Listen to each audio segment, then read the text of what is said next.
Hello everybody, so today I'm going to go through all the photos I took at a recent garden visit, which was late winter, early spring.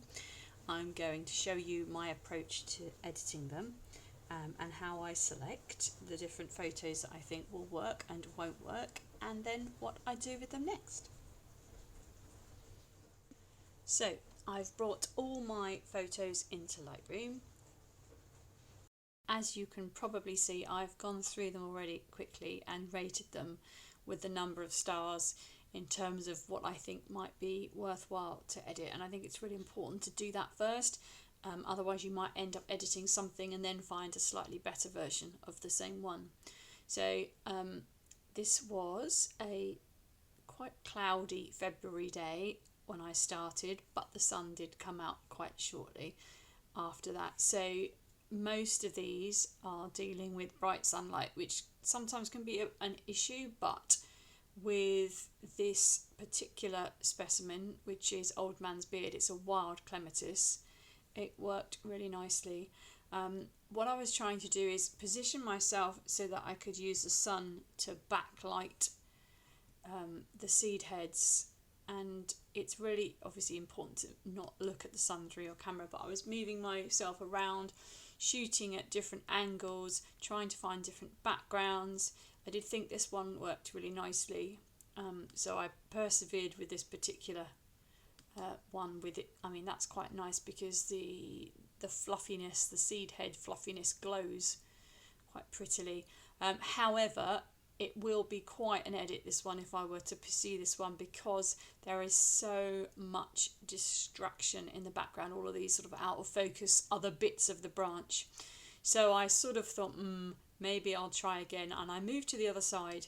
So now I don't have this backlight effect. I don't have the glow that I had in this previous one, but I do have quite a nice creamy background, and I don't have any distractions.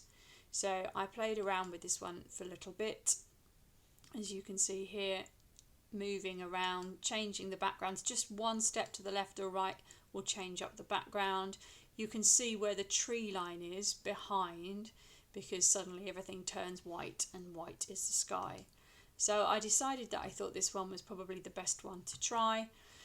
And it doesn't need too much doing to it, maybe a little bit of an exposure lift. And again, with all of these sliders, push it too far and then bring it back again, so you'll see just how far you'll be able to move. I think it still feels slightly underexposed, but we don't want to take it so bright that you then have no separation between the white of the seed head and the sky background. So I, with this one, would largely crop in probably to about here, because there is just too much background going on. Probably denoise it if I felt that it needed that doing. A little bit more contrast, a little bit more clarity, and I'll show you the finished result.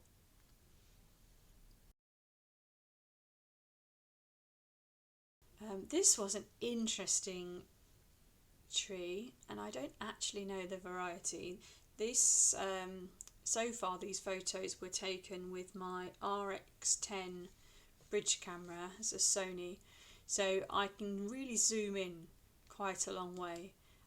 So this is fairly zoomed out, this is more zoomed in, and then I went all the way in to grab these particular shots of these little ball seed heads that are hanging down, which are quite pretty.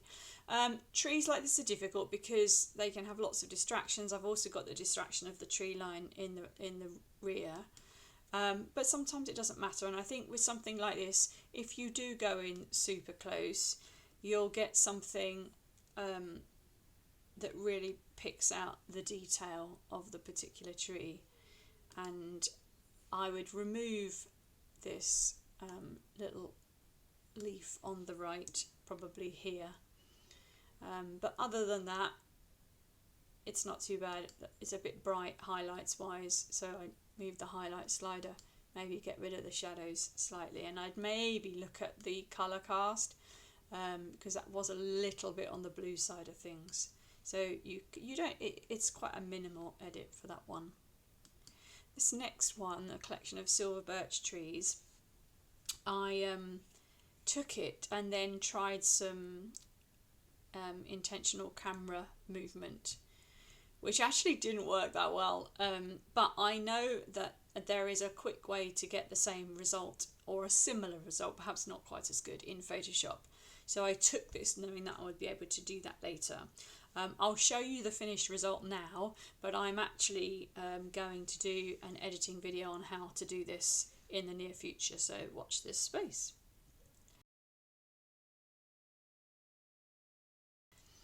Quite early on I found quite a pretty patch of snowdrops. As you can see, it's not an ideal photographing scenario because there's lots of sticks and twigs and bits of leaf all over the place. So you can't really start moving things too much if you're in somebody else's garden, which does make it tricky. In addition, this was my kneeling spot, which was full of stinging nettles. So I took that just to show you what I had to sit on. Fortunately, I had my ski trousers on, so I didn't get stung, but it's knowing that things like this might happen if you go out somewhere, especially in wildlife, nature. So just to be prepared for all eventualities. So I started photographing. You can see we've got, again, some sticks, twigs, distractions in the foreground. To a certain extent, you can either move yourself or move those bits of, you can move a few maybe, just carefully to one side. The issue I was having here is that obviously we've got bright sunlight on the snowdrops, which is blowing out the highlights. So I started to try and move into more shade. So the snowdrops are less bright. They are still quite jumbled up. This one that I've put on the left third is the most obvious sort of clean example, but my eye is still distracted by the sweet chestnut casings and the twigs on the ground. So I was sort of moving myself around these a little bit, trying some further zoomed out, some to the left, some to the right. I then did a square crop, which I think does remove some of the distractions and was probably the most successful, but I'm still not happy because I still feel these highlights on the snowdrop petals are a little bit too bright. So there's lots of these. Sometimes you strike lucky in the edit. Towards the end I started realising there was a nice patch of green light bokeh in the background, so I started looking at maybe doing something with that, because if you zoom in, it's nice to have that sort of hazy green in the background. Still not completely, it just feels a little bit on the dark side, and obviously I've taken the exposure down because I want to avoid these highlights, but it still feels a little bit on the bright side regards the highlights. So I forgot about those for a while. Then I found some camellias. Now I'm going to talk about these towards the end because most of these, for some reason, I think I switched to my other camera, and so most of them are coming up at the end on my other camera, so I'll talk about that shortly. I love these hydrangea seed heads. They're the sort of skeletal petals from the previous year's flowers, and I've done so many of these. Some of you might have seen some in the work that I've done before, and I just love the way that even though they're sort of crusty brown in real life, once the sun hits them they become golden. So that's really lovely. So I was playing around with these. I got too many distractions on this particular occasion. I think there's too much going on. It's quite a busy shot. That one's quite nice in terms of sort of the actual composition, with the stalk here being mainly on the left hand third, but it's still quite a busy image. So I'll put up some edits of flowers like this, seed heads like this, that I've taken in previous years, so you can see the effect that I was going for.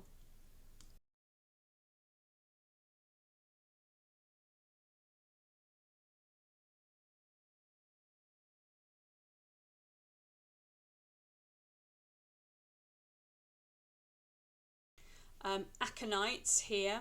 I didn't stop to photograph these on this particular day because they'd really gone over, they were past their prime, and I didn't feel that I could get anything from them. They look alright from this angle, but once you got down there, the flowers themselves were becoming too translucent.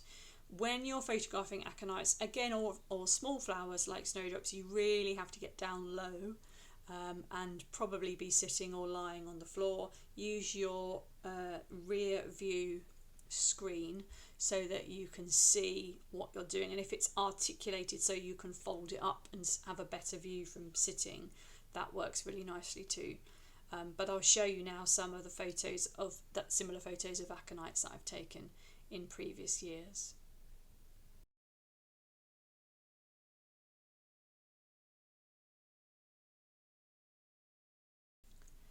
So I found my first daffodil of the year. I have to say, a little bit of a chatty specimen, and it was in a really dark corner, which is interesting because it's in bloom, so maybe the sun will hit it later on in the day.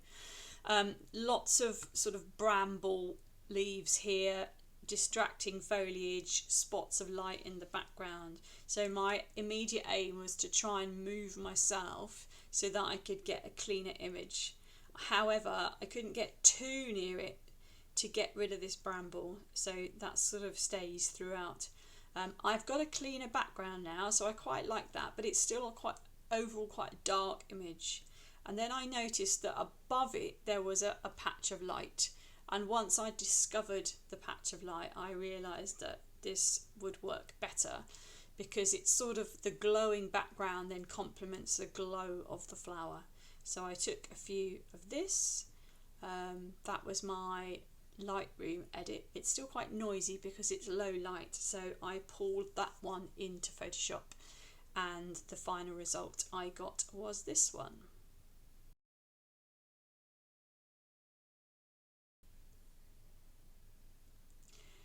Okay, hellebores in clumps, they are super tricky.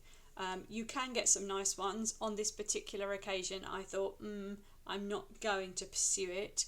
I could have switched to my macro lens, pretty much lay down on the floor and focused in on this flower. It looks like it might be doable with some nice background that would be blurred if I switched to my macro lens, but I just wanted to show you how they grow. They are tricky things in terms of you are often literally laying down, shooting up into their flower heads because they always tend to hang their heads, this particular flower.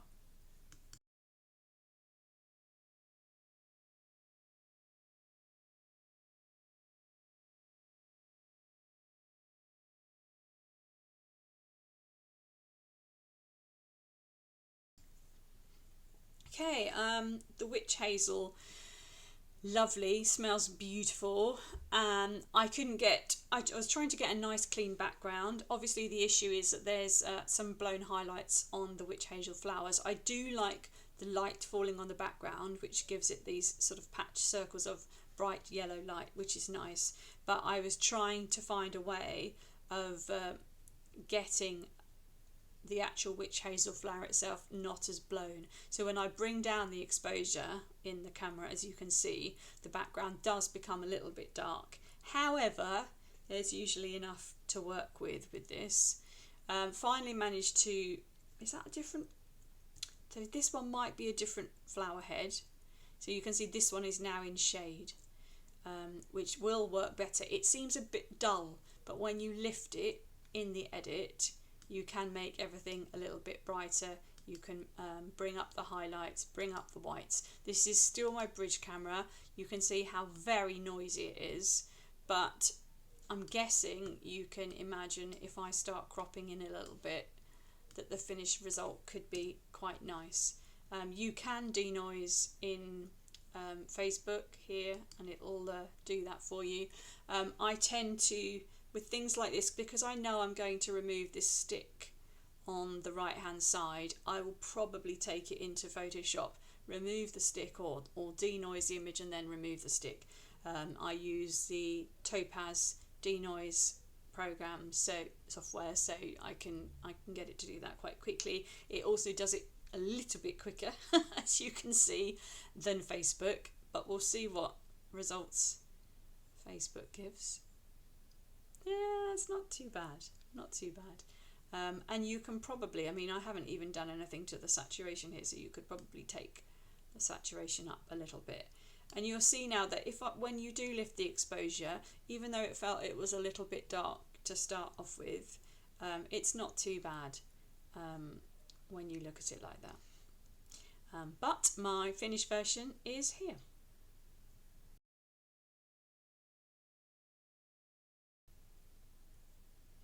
Okay, these were then a little clump of daffodils I discovered after the first daff of the year that I've just talked about.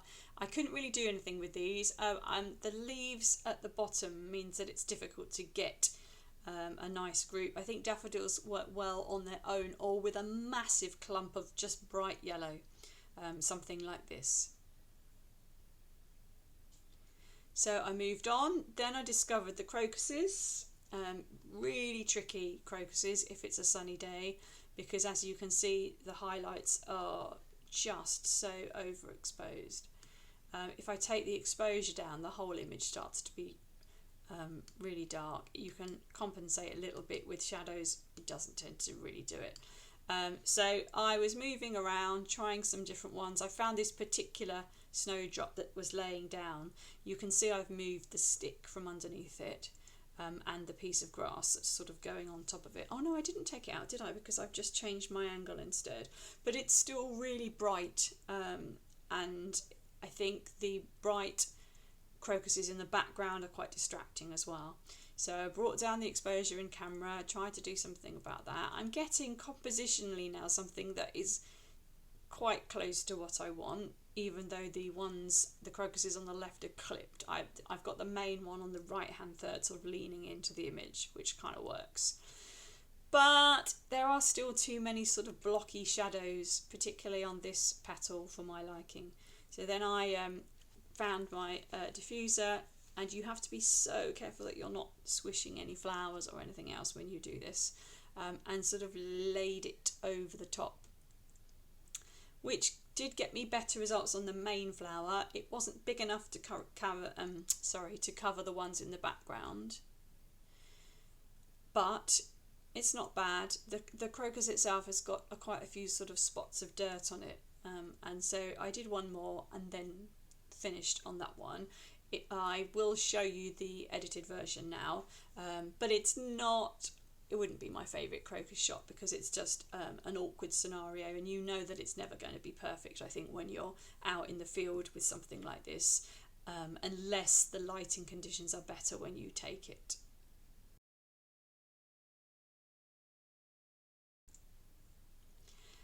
Some nice yellow blossom, that was good. I lined this particular branch up with some yellow blossom in the background. It's a little bit under, and again with yellow flowers you need to play with the temperature slider. I like the blueness of the background, but you have to be careful that you don't make the image overall too blue. Do I prefer that one? Obviously I would crop in if I were making it more into sort of portrait angle. Do I prefer that one, or do I prefer this one? Well, we've got lots of that yellow blossom, and I think this one would be the one. It's still got quite a strong sort of main branch on the left hand third, so compositionally it's not too bad.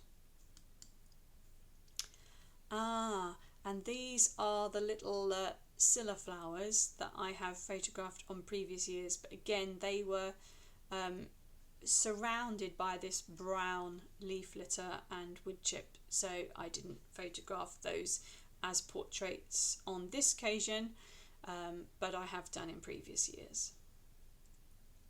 More hellebores, again quite squished together, difficult to pick one out as an individual subject, and also they've gone over, and you can tell that by the centres, which are sort of stringy. When they're in their prime, they don't tend to have these stringy stamens. It tends to be, and obviously you can see that there are sort of bright highlights on the flowers, which you can compensate for a little bit with the highlight slider, but not totally.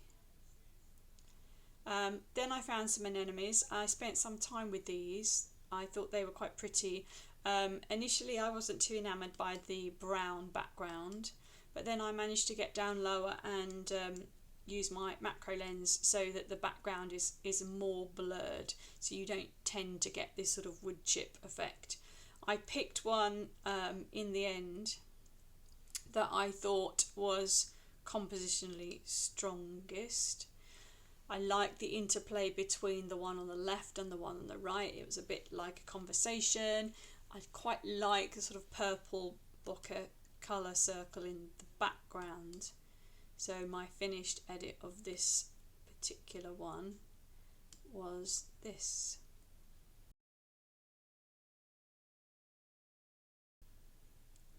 Okay, in the grasses garden, again I love this effect where the grasses are backlit and they almost seem to sparkle, so I took quite a few of these. You only have to change your position just a tiny bit and you'll really vary what you're photographing. These are totally unedited. You can play around with the temperature slider or perhaps make them a tiny bit more yellow, add a little bit of contrast so the background itself becomes darker. Maybe clarity. I haven't added any colour at all, but I don't really need it.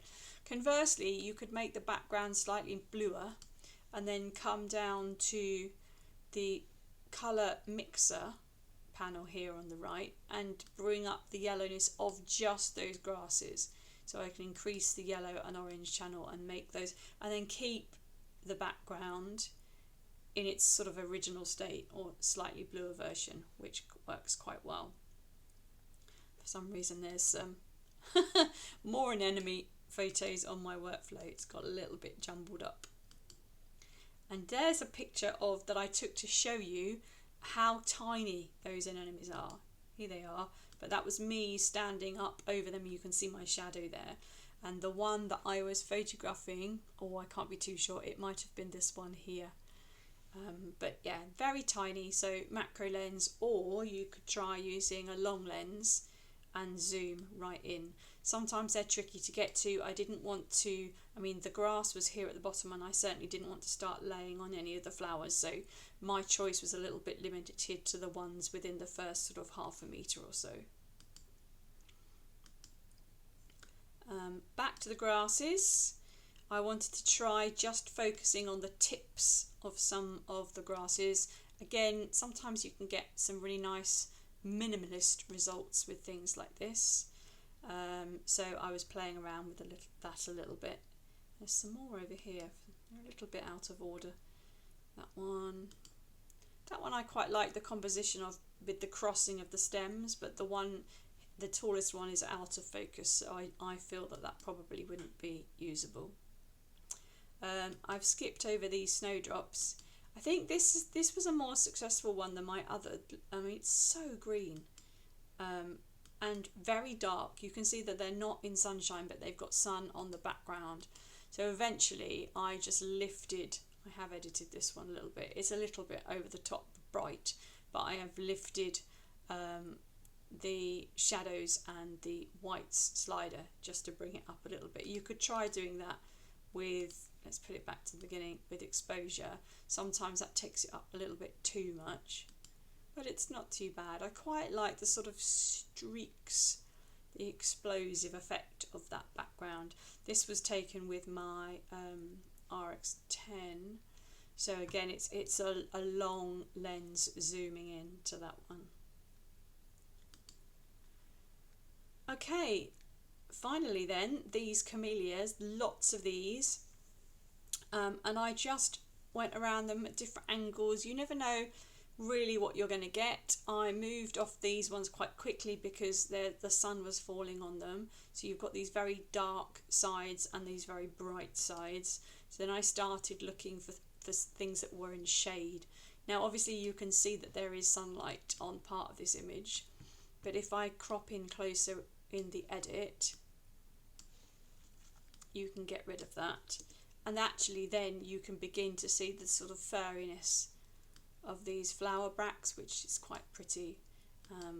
So that one I think I edited.